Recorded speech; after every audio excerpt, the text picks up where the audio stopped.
आप director general wall city authority हैं sir. इस पंजाब ਵਿੱਚ ਚੁੱਕਿਆ ਸਿੱਖ ਸੂਰਮੇ ਵੈਰ ਦਾ ਪਾਰ ਜ਼ਾਤ ਦਾ ਜੱਟ ਤੇ ਪਿਓ सरदार। बचपन से ही ऑफिसर बनना चाहते थे। जो घर बनाया है उसके अंदर भी एक वॉल्ड सिटी है। पाकिस्तान का कौन सा शहर पसंद है जो जिससे आपका दिल लगता है? सिंध में था तो मुझे लगता था मैं रोते हुए वापस आया। मेरा फड्डा हो गया। जाम सादिक अली बस चीफ मिनिस्टर। सर ये कमर्शियल एक्टिविटीज जो सी होती हैं ऐसी हिस्टोरिकल जगह पे, मेरे जाती ख्याल में मुझे लगता है कि ये होनी चाहिए। एक बहुत बड़ा माफिया है माफिया। वॉल्ड सिटी के अंदर। बहुत सारी दुकानें थी, शाही हमाम के इर्द गिर्द बहुत सारी दुकानें थी, कमर्शियल एक्टिविटी हो रही थी।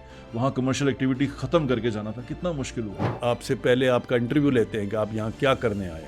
हमने बुलाया आपको। किसी दौर में कहा गया था कि मार्केटों को शहर से बाहर निकाल देंगे। तो Androon Lahore is a mad place. वहाँ जाए तो आप अपनी जान ही बचाते रहते हैं। अपना आपको पता नहीं लगता कि इधर शलवार में से कौन सी मोटरसाइकिल घुस गई है।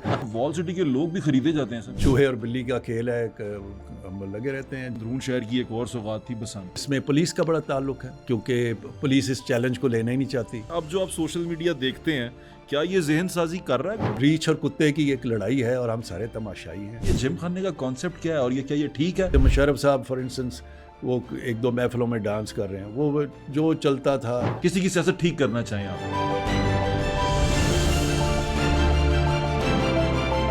अस्सलाम वालेकुम, मेरा नाम है ज़ुहैब भट्ट और आप देख रहे हैं दिल की बात ज़ुहैब भट्ट के साथ 24+ पे। आज जो मेरे मेहमान हैं वो एक बड़े तगड़े ब्यूरोक्रेट रह चुके हैं, वो एक बड़े तगड़े किस्म के एडमिनिस्ट्रेटर रह चुके हैं। अभी जो उनकी सबसे खूबसूरत बात है जिस वजह से वो आज हमारे साथ यहाँ बैठे हैं, वो फ़न और फ़नकार को बड़ा पसंद करते हैं, बड़ा प्रमोट करते हैं, आर्ट और कल्चर को बड़ा प्रमोट करते हैं, आर्ट और कल्चर पे बड़ी गहरी नज़र रखते हैं। मेरे जो आज के मेहमान हैं कामरान लशारी साहब, अस्सलाम वालेकुम सर। वालेकुम अस्सलाम। कैसे हैं सर आप? आई एम ऑलराइट, ठीक ठाक थैंक यू सर। आप director general wall city authority हैं सर। वॉल सिटी से मोहब्बत कैसे हो गई सर?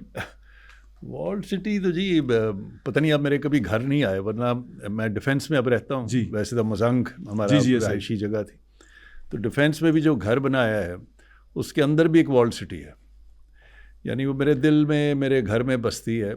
और लाहौर से जिसका ताल्लुक़ है उसको अंदरून लाहौर से प्यार हो, मैं समझता हूँ लाजमी है। कभी रहे आप अंदरून में? नहीं, अब मुजंग में रहे। मुजंग में जो फतेह शेर रोड है मेरे दादा के नाम पर है। सो मुजंगी हम बहुत पुराने हैं, 100 साल 150-200 साल से। अब डिफेंस वगैरह में आ गए जहाँ अब दिल नहीं लगता। बिल्कुल, मुझे यकीन करें ज़ुहैब के समझ नहीं आती कि मैं कहाँ आ गया हूँ, क्योंकि ना हमसाया जानता है, ना किसी के साथ मेल मिलाप है। एक बंद जंगलों वाली जगहों पर रह रहे हैं, तो वो खुले डुले माहौल जो थे मुजंग के या अंदरून लाहौर के, मोहल्लेदारी, बाहर निकलो 10 बंदे, जनाब की हाल है, तगड़े हो, ठीक हो, रेडी वाले से, टांगे वाले से, दुकानदारों से, सबसे। लेकिन ये अब अजीब एक आर्टिफिशियल लिविंग है सर। बहरहाल आपसे सर लोगों ने बहुत सारी बातें की, बहुत सारे इश्यूज़ के ऊपर, एडमिनिस्ट्रेशन इश्यूज़ के ऊपर। कभी आपकी पर्सनल लाइफ के बारे में मैं ज़्यादा देख नहीं सका, मैंने सुना नहीं। सर आप बचपन से ही ऑफिसर बनना चाहते थे? मेरे वालिद का बहुत ज़्यादा शौक़ था। मुझे ख़ुद उनकी वजह से फिर एक एम्बिशन ज़रूर बन गया। लेकिन मैं शुरू में कई चीज़ें, कभी एयरफोर्स का सोचता था, कभी एक्टर बनने का सोचता था, कभी वकील बनने का भी लेकिन एक्टर बनने का सोचते थे? जी बिल्कुल। मैंने तो अंग्रेज़ी ख़बरें फिर पढ़नी शुरू कर दी टीवी के ऊपर। जी, बल्कि मेरा रिश्ता भी टेलीविज़न ने कराया मेरी बेगम को। यानी बताया उस ज़माने में, अब आपको तो ये अजीब बातें लगेंगी, लेकिन लड़के लड़की को देखना मिलना आसान नहीं था। तो हमारे बड़ों ने एक दूसरे को पसंद कर लिया, माओं ने। और तो लेकिन उस लड़की को बोला गया भी तुम उसको टीवी पे देख लो, वो ख़बरें पढ़ता है। तो मेरी बेगम बताती है कि मुझे ये नहीं बताया गया कि कौन सी ख़बरें पढ़ता है, क्योंकि मैंने अरबी की पहले देखनी, फिर बंगाली की भी उस ज़माने में शायद होती थी, फिर उर्दू, फिर ये। तो जब अंग्रेज़ी की देखी तो बंदा थोड़ा ठीक लगा, तो आतिश जमा था। बहरहाल तो वो रिश्ता जो है वो टेलीविज़न के ज़रिए हुआ। सो मुझे ख़बरें पढ़ने का, मिमिक्री का, ये नकाली का, डायलॉग्स का, रेसिटेशन का। फिर मेरे बेटे ने जब, पहले तो मेरे फ़न को किसी ने पहचाना ही नहीं तो बेटे ने जब बिलाल अशारी ने फ़िल्म बनाई वार के नाम से, तो उसमें मुझे हेड ऑफ ISI का, इंटेलिजेंस का बनाया गया। तो ये जो दूसरी मौला जट बनी उसमें जो आवाज़ थी, देश पंजाब विच चुकिया सी एक सूर में वैर दा पार, वो जो ओपनिंग डायलॉग्स हैं वो मेरी आवाज़ में है। सो ये भी हमें नहीं पता था कि वो आपकी आवाज़ है। वो याद होगा आपको, जी मुझे याद है देश सर। पंजाब विच चुकिया सी एक सूर में वैर दा पार, ज़ात दा जट ते प्यो सरदार। तो ये थोड़ा बहुत ये वैसे फनकारी आपकी का साइड में शौक पहली है। बार देख रहा हूँ ये वाली। तो सर ये आर्टिस्ट बनते हुए, आर्ट की तरफ जाते हुए आप ऑफिसर किधर चले गए? मैंने बताया मेरे वालिद को बहुत ज़्यादा ये किसी तरह एम्बिशन थी। उनके करीब तरीन दोस्त जो थे वो CSP उस ज़माने में ICS अफसर बने, मसूद खदरपोश और भी बहुत सारे। तो वो अपनी कमी मेरे में देखना चाहते थे। तो मैं पहले इम्तिहान दिया तो रेलवे सर्विस में आया, कोई वो ज़्यादा खुश ना हुए और कहने लगे नहीं। अल्टीमेटली खुदा का बड़ा करम हुआ, मैं को बहुत तोप किस्म का लाइक फाइक इतना नहीं था, लेकिन मेहनत की और I got into the best service, that is the district management group. इसके नाम भी बदलते रहे हैं, कभी ICS, फिर CSP, फिर DMG, आजकल PS कहते हैं। PS कहते तो वो पता नहीं, PAS कहते हैं। हाँ PS, पाकिस्तान एडमिनिस्ट्रेटिव सर्विस। ये भी जुल्म है इस सर्विस के साथ कि इसका आज तक नाम ही जो है वो कायम दायम नहीं रखा गया। सर सिर्फ लाहौर नहीं, आपके जो उसमें लगता है आपके क्रेडेंशियल में आता है वो इस्लामाबाद सिटी भी आता है सर। वो कितना मुश्किल था सर उसको जी, दोबारा मैं से revive एक तो मेरी सर्विस शुरू हुई सिंध से। पहले 10 साल मैं सिंध में रहा हूँ और सिंधी ज़बान, सिंधी कल्चर से बहुत ज़्यादा मुझे उन्स हुआ। मैं अब तकरीर भी सिंधी में कर लेता हूँ, हालांकि सिंध को छोड़े मुझे 30 साल से ज़्यादा अरसा हो गया। कितना अरसा रहे आपसे? मैं सिंध में जी 9-10 साल रहा हूँ। तो मैंने लिख कर भी उनका इम्तिहान भी पास किया और स्टार्ट जो मैंने लिया वो आप हैरान होंगे कि लाहौर का रहने वाला, उमरकोट डिस्ट्रिक्ट थरपारकर, एक डेजर्ट के एरिया से।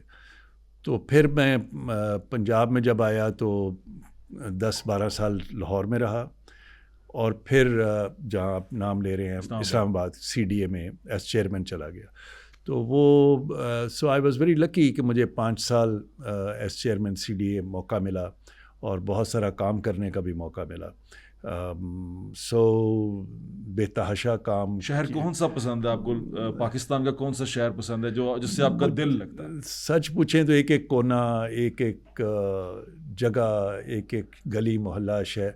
सिंध में था तो मुझे लगता था मैं रोते हुए वापस आया हूँ 9-10 साल बाद। हालांकि पंजाब मेरा अपना सूबा, आई डेंट वांट टू कम। वो तो इलेक्शनों में मेरा फड्डा हो गया। 1990 के इलेक्शंस में सखर में मैं DC था, तो जाम सादिक अली बस चीफ मिनिस्टर।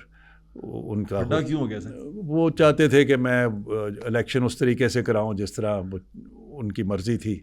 बोगस वोटिंग का इशू था, तो वो आई स्टूड माई ग्राउंड, तो उन्होंने फिर मुझे सूबा बदर कर दिया। तो मैं बहुत गमगीन होकर वहाँ से आया कि, और आज तक मेरे दिल में सिंध की बहुत कसक है। दूसरी दफ़ा मैं चीफ सेक्रेटरी भी सिंध का बना, सिर्फ 15 दिन के लिए। वो मुझे बुला लिया गया by the great chief justice Iftikhar Chaudhry साहब जो थे। उनको मेरे साथ कोई ख़ास उन्स था, तो उन्होंने सुओ मोटो कर रखा था और मेरी पोस्टिंग पे उनको एतराज़ हुआ और उन्होंने कहा जी कि इनको वापस। कोई ज़ाती वजूहात थी? पता नहीं जी, वो लंबी कहानियाँ हैं, लेकिन why should a court get into the postings of a civil servant? तो आई वाज रिकॉल्ड, हालांकि that was my dream posting. तो but that's part of the game. Chief secretary Sindh से हटाया गया आपको चीफ जस्टिस इफ्तिखार चौधरी साहब ने। वो उन दिनों में उन्होंने सुओ मोटो किया हुआ था F9 पार्क में, जो मैंने मैकडोनल्ड्स वहाँ पर इस्टेब्लिश किया, जो आज भी वहाँ पर मौजूद है। लेकिन उसको तो कुछ नहीं हुआ, लेकिन मेरे लिए उन्होंने काफ़ी। सर ये कमर्शियल एक्टिविटीज़ जो सी होती हैं ऐसी हिस्टोरिकल जगह पे, मेरे ज़ाती ख्याल में मुझे लगता है कि ये होनी चाहिए, तभी तो टूरिस्ट आएगा, अट्रैक्शन। ये जो लफ्ज़ है ना कमर्शियल, ये बड़ा मुझे समझ नहीं आती। Is there anything non commercial in the world? कोई चीज़, मैं अभी गाड़ी खड़ी कर कर आया हूँ तो मैं उसकी भी मुझे पार्किंग टोकन देना है, वो कमर्शियल नहीं है? जो आप ये चीज़ें बेचेंगे और आगे से ये कोई nothing works, there is no free lunch in the world. माँ बाप भी हों, बहन भाई हों, ultimately you will see there's a commercial circle behind it. Only then it becomes sustainable.